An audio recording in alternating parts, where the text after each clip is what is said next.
Bienvenidos una vez más a este programa de Más Allá de los Likes. Hoy quiero hacer un programa especial. Vamos a salirnos un poco de lo que he venido hablando a lo largo de este tiempo. Ya tengo más de un año, y no le piqué torta, pero ya tengo más de un año con el programa. Y hoy, por primera vez, quiero hacerles un programa más personal, más a mí, mi historia, y dedicado al hombre de mi vida, a una persona que admiro demasiado y que lo considero pilar de todo lo que soy hoy en día, y es mi papá. Hoy 24 de abril, hace 18 años, muere a manos de una situación compleja en Venezuela. Para los que son de Venezuela, deben conocerlo. Mi papá es Yanis Chimara, un actor muy reconocido en Venezuela, quien tiene en su haber, o quien tenía en su haber, cuesta mucho hablar en pasado, pero quien tenía en su haber cualquier cantidad, más de 55 películas, cualquier cantidad de novelas y obras de teatro. Quiero contarles un poco la historia de él. Quiero hablarles un poquito de mi experiencia como su hija, de las anécdotas que puedo transmitirles y de lo increíble que fue y que sigue siendo, ojo, porque parece mentira, pero aunque físicamente ya no esté, sigue dándome lecciones de vida. Mi padre fue el menor de sus hermanos, nació en Caracas, Venezuela. Tuvo 8 hermanos, no, él era el número 8, tuvo 7 hermanos. Mi abuelo era griego y mi abuela venezolana de pura cepa, pero de familia francesa. Es normal que en Venezuela, después de la colonización, exista demasiadas personas con linaje europeo. Digamos que yo soy de las que cree que todos por algún lado tenemos un linaje europeo después en Venezuela, después de lo que pasó en la época de la colonización. Pero en este caso en particular era mi abuelo griego directamente. Mi abuelo era una persona muy fuerte de carácter, eso me cuentan, no lo conocí. Sin embargo, mi vida ha estado llena de cosas increíbles, ¿ok? Una de las cuentos que me dice mi mamá, o que me decía mi mamá, era acerca de que yo fui una predicción de cómo iban a ser. Una cosa poco random, pero muy hermoso. Mi abuelo, quien se llamaba Andrés Chimara, por eso me llamo Andrea, muere en octubre del año 1984 y yo nací en diciembre de ese año. Mi mamá me cuenta que mi abuelo le tocaba la barriga a mi mamá y le decía: mi nieta va a nacer el día de mi cumpleaños. Y así fue, yo nací un 18 de diciembre de 1984. Para aquel momento mi papá era primera figura en novelas venezolanas, protagonizó muchas novelas. En aquel momento creo que estaba haciendo, no recuerdo el nombre, que era una novela donde él era protagonista con Tatiana Capote y Giancarlo Simanca. Entonces, yo ahorita no recuerdo mucho el nombre, imagínense, era cualquier cantidad de novelas. Pero la niña de sus ojos, o sea, yo no sé cómo explicarles la conexión que teníamos mi papá y yo. Ojo, Laura, sé que vas a ver este programa. Era Cándida, la novela. Cándida, correcto, Cándida, la novela, exactamente. Y como les digo, la conexión que teníamos mi papá y yo era algo increíble.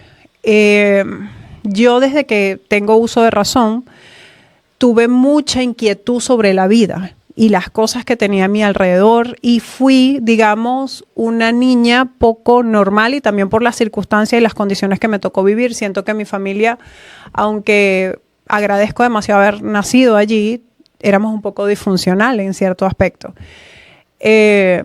Mi mamá trabajó en bancos, luego se metió a ser policía, es una cosa loca, y después se metió a estudiar Derecho y se gradúa de abogado, pero ya después de mi papá fallecer. Y mi papá siempre estuvo en el mundo de la televisión. Sin embargo, era de un carácter bien fuerte y con un temple increíble. O sea, daba miedo. Yo a veces le decía a mi papá, papá, tú me estás dando un consejo, me estás regañando porque el tono de voz no lo ubico, y era que él hablaba así. Y era imponente, era fuerte, pero no era mala persona, simplemente que su personalidad era así, él se expresaba de esa manera, era fuerte. Pero al estar en la televisión desde tan pequeño, él empieza en el mundo del teatro a los 16 años, ¿ok? Lo que llamamos en Venezuela en las tablas. Él empezó en las tablas a los 16 años y luego él estaba haciendo una obra que se llamaba Jesucristo Superstar. Según me cuenta todo esto, me lo cuenta mi mamá y muchas de las cosas también me las contó él en su momento. Y es allí donde Giancarlo Simanca va para la obra de teatro y lo recomienda como actor para una novela que él estaba haciendo. Y ahí empieza el mundo de la televisión para mi papá. Sin embargo, mi papá traía la escuela del teatro, que digamos que para mí es una formación mucho más profesional, porque es realmente en vivo. O sea, es improvisación, es en vivo, hay que estudiarlo muchísimo. Y eso hacía que para él el mundo de la televisión era un poco más, digamos, fácil. O era lo que él me transmitía. Obviamente todo tiene un complejo. Siempre hay cosas en las que debemos superarnos y él lo sabía, por lo menos lo sabía tapar muy bien. Yo crecí en este mundo de la televisión. Yo amaba ir con mi papá para Venevisión. Era impresionante porque yo lo veía como una gran casa de muñecas. O sea, ustedes se imaginan una niña yo me acuerdo cuando tenía como 9 años, una niña de 9 años metida en Venevisión, recorriendo los estudios y jugando en los sets como si fuese la casita, como cuando uno jugaba la casita en tu casa. Bueno, yo lo hacía en Venevisión. Me daba risa porque a veces me regañaban los técnicos o los productores porque no podíamos hacer bulla. Yo ahí aprendí el concepto del silencio. Se los juro. Viendo a mi papá en la televisión, cuando en ese canal que decían 5 y acción, usted tenía, o sea, había una sensación de vacío en el sonido tan fuerte que el pasar hojas, cuando mi papá estaba pasando letras, mentalmente obviamente, solo pasar las hojas hacía un ruido increíble. Ahí, como les digo, conocí el concepto del silencio. Amaba estar en Venevisión con él. Amaba conocer a la gente, me encantaba estar en los camerinos. Había un viejito, el señor Pascual, nunca se me va a olvidar. Él era un viejito que se paraba en el pasillo de Venevisión a vender chucherías. Y como yo amo el dulce, amaba el dulce también, sufría de sobrepeso. Que eso es otra anécdota complicada, pero en este momento no se las voy a comentar. Yo era de las que se sentaba con el señor Pascual a hablar horas y él me regalaba dulce. Y yo era feliz. Y después me daba cuenta que no era que me los regalaba, sino que se los fiaba a mi papá y hoy se los cobra. Y se los cobraba porque mi papá un día va y me dice, te gastaste tanto como 100 bolívares, pero en aquel momento 100 bolívares era un dineral. Te gastaste 100 bolívares donde el señor Pascual. Y yo, papá, yo pensé que él me estaba regalando los dulces. Pero esa era la dinámica que viví, que experimenté y que le agradezco muchísimo a mi papá haberme hecho parte de ese mundo, aunque no me gustó nunca, y esto sí es muy personal, no me gustó el estar frente a las cámaras, me llamaba demasiado la atención. Bueno, mírenme ahora. Y yo decía que no servía para eso. Aquí tenemos que agarrar y hacer énfasis en algo. Es impresionante cómo el estar ahí, el ver cómo se movía ese mundo, el analizar cómo los actores, cómo las actrices estaban involucradas allí. Algo dejó en mi subconsciente que cuando yo empecé a trabajar en mis redes sociales y empecé a trabajar en todo esto, lo vi natural. Aunque, nunca lo hice. Bueno, sí salí en unos cuantos finales de novela porque mi papá, necesitamos una niña que salga con Yanni Chimara como hija de Yari, y me lanzaban a mí. Pero eso lo hice como hasta los 9, 10 años porque ya después me daba pena. O sea, aquí chiquitica no te da pena nada, pero ya como a esa edad le daba a uno pena salir en cámara. Que por cierto, esos cheques no los vi nunca. Ese dinero eso te pagaban por estar en esos finales de novela y esos reales nunca los vi. Pero era hermoso convivir con los artistas. Hoy en día me los encuentro en las redes sociales, me los encuentro en algunos eventos a los que voy y ellos no tienen idea de verdad de cómo el verlos y el hablar con ellos me hace acercarme tanto a mi papá o me hace sentir como que estoy ahí con él nuevamente, porque fue lo que viví siempre cuando estaba chiquita. Hace poco conecté con Fabiola Colmenares, quien fue una persona con la que tuve muchísimo contacto cuando mi papá estaba, no me acuerdo qué novela era, si era, no me acuerdo. Era una de las novelas que él estaba haciendo y Fabiola era la protagonista y tuve muchísimo contacto con ella. Me encanta, siento que tiene una personalidad increíble. Y hace poco conecté con ella en las redes sociales y comenzamos a conversar y cosita rica. Cosita rica. Es que yo soy terrible para los nombres, pero eso. Ahí también lo busqué en Google, no es mi conocimiento. No, ahí también conocí a Edgar Ramírez, por cierto, increíble. O sea, yo vivía, era la única niña que siempre estaba en el set. Se podrán imaginar cómo yo conecté con todas esas personas. Y eso es parte de lo que fue mi mundo siempre de pequeña. Y mi papá lo hacía ver porque, claro, ustedes dirán, bueno, tú creciste en un mundo de artistas. Sí, pero mi papá siempre te lo explicaba como que es ahí, todo, ¿sabes? Somos humanos todos, es normal, esto es simplemente nuestro trabajo, así como una persona se levanta y va a la panadería a hacer pan, nosotros venimos aquí, creamos contenido para una audiencia en específico. Yo digo que mi papá se hizo viral aun cuando nosotros no entendíamos el concepto de viralidad.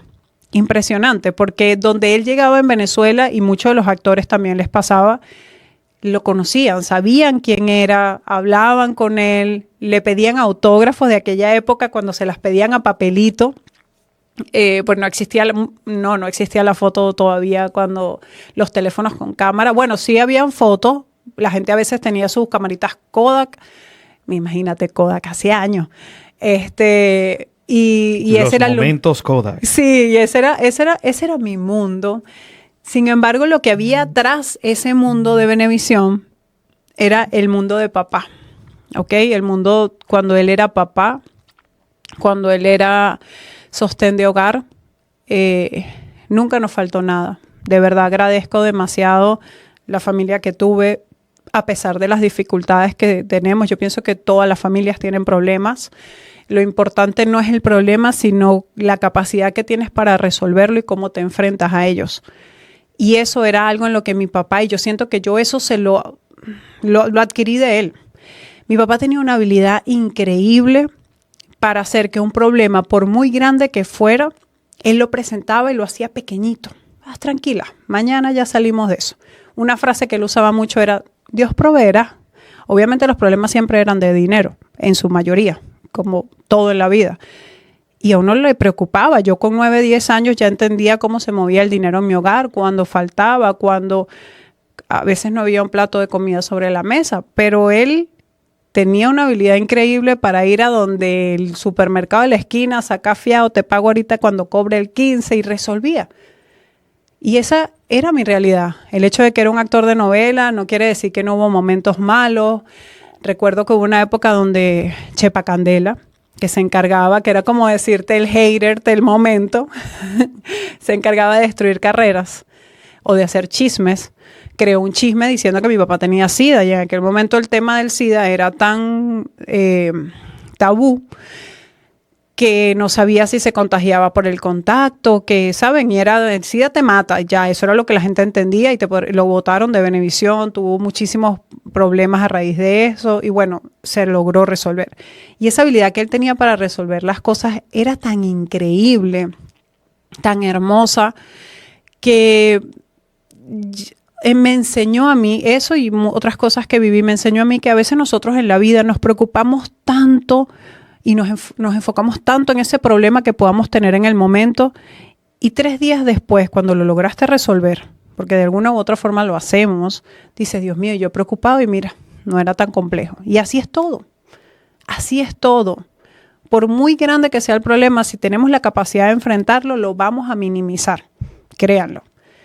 Recuerdo también que una de las cosas que él hacía muchísimo era, él llegaba siempre, toda la semana, y por eso es que Laura escribe hoy en día. Él llegaba todas las semanas a nuestro cuarto con un libro en la mano. El primer libro que él me dio se llamaba El Principito. Yo tenía 7 años cuando leí El Principito. Un libro espectacular, adaptado a mi edad, pero que si hoy en día de grande lo lees, el mensaje es totalmente diferente a lo que yo pude haber asimilado en aquel momento. Luego, cuando tenía como 15 años, él me dio muchos libros. Semanalmente nos mandaba a leer libros. Él tenía una biblioteca de más de 1,500 libros dentro de mi casa, todos firmados por él. O sea, te podrás imaginar que su hobby era coleccionar libros. Y las letras, o sea, todo lo que tenía que ver con estudio, educación, libros, todo ese mundo le fascinaba. Un día tenía 15 años y me dice, bueno, ya tú estás preparada para este libro. Y me dio 100 años de soledad, de Gabriel García Márquez. Yo pasé, señores, 100 años leyendo ese libro. No lo entendía, pero lo hice. Y luego me dio que si el de los molinos de viento, Don Quijote de la Mancha, me dio había uno que me encantaba que era El mago de la cara de vidrio, que era sobre la televisión y ese mundo artístico era espectacular. Y así me fue dando libros y fue nutriendo mi mente y hizo que yo tuviese siempre hambre de aprender y me mantuve en constante aprendizaje. Fue hermoso, eso se lo agradezco muchísimo. Hoy en día muchas de las cosas y las herramientas que tengo para aplicar a la vida diaria las obtuve de esas letras y de todo lo que él pudo darme. ¿Que era una persona difícil? Sí, era complicada. Mi papá tenía un carácter increíblemente complicado, pero su forma de educar era espectacular. Cuando cumplí 15 años, llega mi mamá y me dice, Andrea, ¿qué quieres? ¿Una fiesta o un viaje? Y esta nerd que está aquí le pidió una computadora, la última Pentium 3 del mercado. Yo le dije, yo no quiero fiesta, yo quiero que... Y mi papá es orgulloso, esa es mi hija, De verdad, yo quería una computadora porque todos en mi escuela tenían computadoras, tenían impresora y podían hacer sus trabajos en Word. No sé si se acuerdan que uno hacía los trabajos con las letricas de Word y ponía la portada. Yo quería eso y me regalaron la última Pentium 3 con Windows 98 e impresora. Y el internet que se conectaba, que no podía hablar nadie en la casa. Pero yo era feliz. Y así empecé a desarrollarme en este mundo de la tecnología desde los 15 años. Y gracias a él siempre me motivó a más. Mi papá fue una persona que yo le llegaba con un examen y papá, saqué 16. Yo orgullosa, porque ustedes saben cuánto cuesta lograr una nota pero pudiste sacar 20. Esa era la respuesta de él. En aquel momento yo decía, este sí es. Hoy en día digo, Dios mío, me estuvo siempre forzando a más. Hasta que llegué a la universidad y eso fue otra historia, porque sacar 16 en matemática en la universidad, Dios mío, eso era... Bueno, ya ahí sí le decía a mi papá, ni que me digas, esto es lo máximo que vas a poder obtener de mí. No, y sin embargo sí lo logré. Yo logré pegarle 20 a mate, si no, los que estudiaron en la Santa María, el profesor Salomón, le pegué 20 al profesor Salomón. Ya saben lo complejo que es eso. Pero después de cierto tiempo.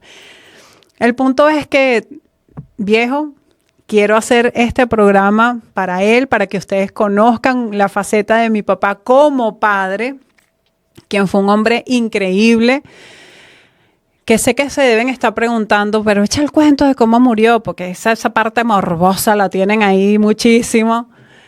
Y saben que sí les voy a decir algunas cosas.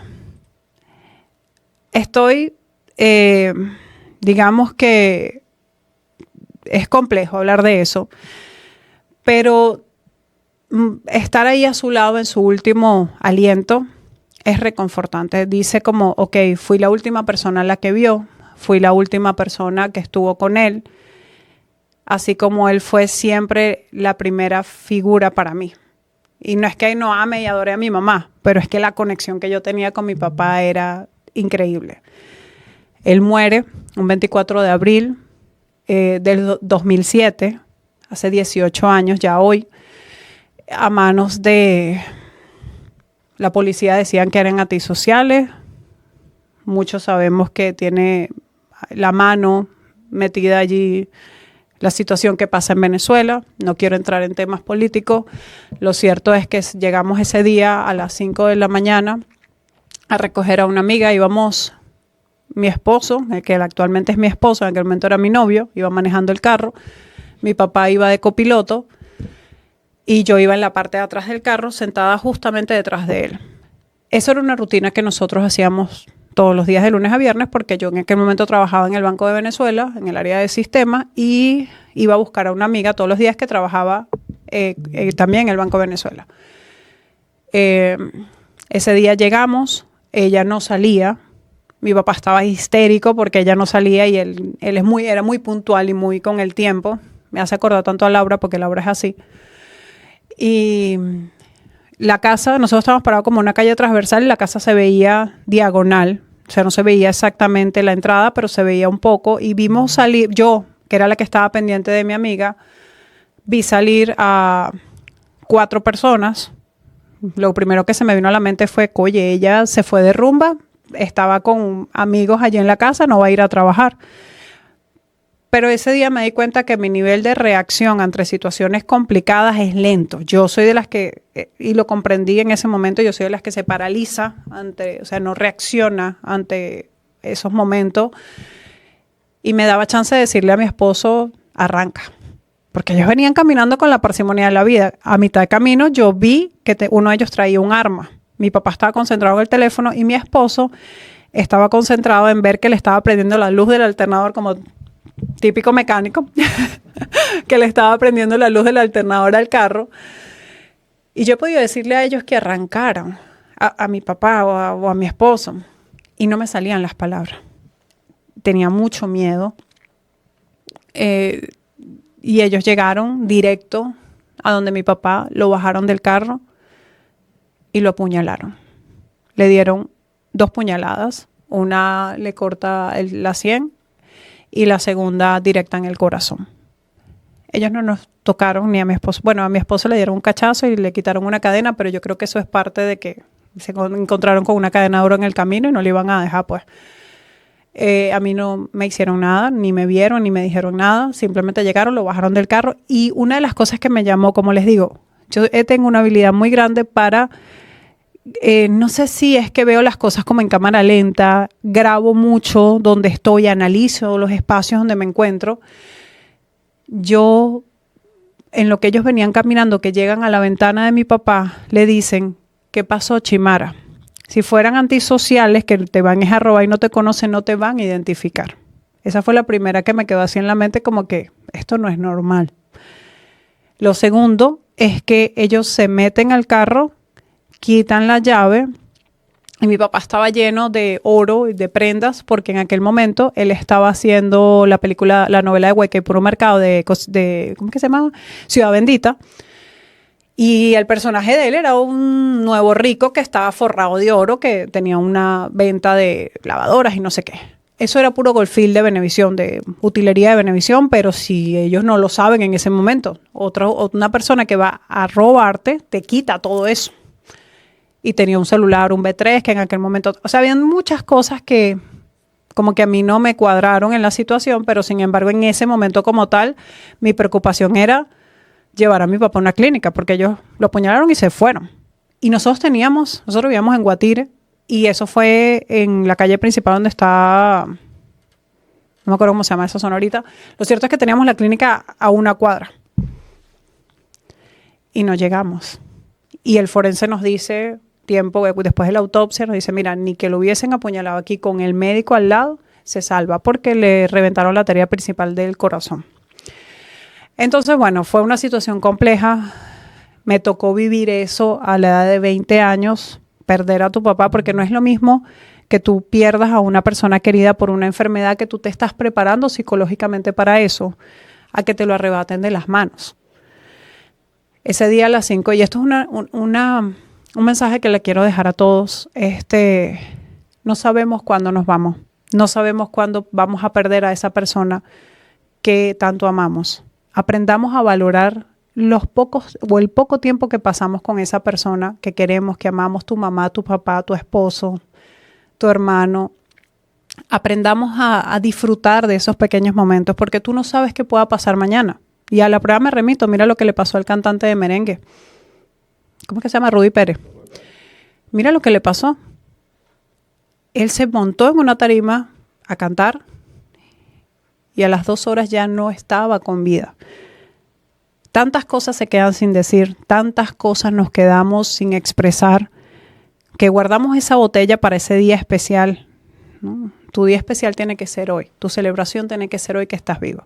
Ese día yo aprendí a valorar la vida y empecé a ver la vida con otros ojos. Ahora aprovecho cada segundo al lado de mi familia, de mis seres queridos, y quiero que ustedes se lleven este mensaje el día de hoy, porque yo siento que una de las formas más grandes donde yo puedo honrar a mi padre es transmitiéndole a ustedes estos mensajes que él me daba constantemente, porque hay un mensaje que se me repite mucho y es un día él estaba en la computadora y me llamó. Andrea, ven para que, porque él pegaba gritos por toda la casa. Andrea, ven para que veas esto. Y yo, ay papá, qué fastidio. Un adolescente terrible. Qué fastidio. Y mi papá se levanta, se acerca a mí y me dice, ojalá nunca te arrepientas de no haberme aprovechado. Uf, no tienen idea hoy en día cómo eso me pega en la mente. Entonces, para que esta no sea tu historia, no lo repitas.